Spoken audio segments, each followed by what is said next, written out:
The Nutcracker and the Four Realms might be my favourite version or variation on the classic Nutcracker story, but that being said, it is quite unlike the classic story. It's loosely inspired by, so I think that says a lot about how much I don't really like the classic Nutcracker story, but I did really thoroughly enjoy this.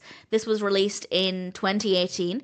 It's a Disney film directed by Lasse Hallström and Joe Johnston. It's written by Ashley Powell, based, of course, on The Nutcracker and the King by E.T.A. Hoffman and The Nutcracker by Marius Petipa. I apologise if I've mispronounced that. And we have a cast including Mackenzie Foy, Keira Knightley, Helen Mirren, Morgan Freeman, Richard E. Grant. I could go on. The cast is brilliant. The story itself is great. It's a retelling of The Nutcracker and The Nutcracker and the Mouse King with some differences. And Clara receives a gift but must enter a magical realm to be able to access this gift. And on her journey, she meets many interesting characters, and it is truly magical.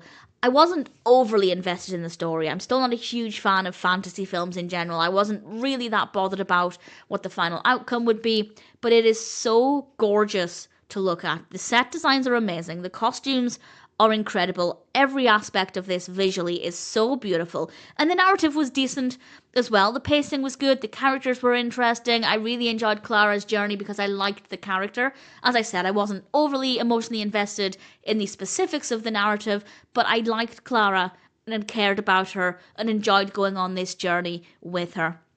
Gorgeous music, great performances, definitely different to the traditional story, and that's certainly why I rather enjoyed this quite a lot. I'm not that bothered about the traditional story.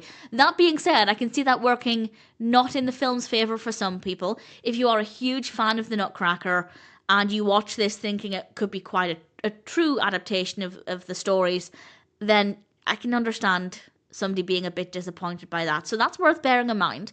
And generally speaking, I am of the mind that if you're going to adapt something, you need to be close to the source material.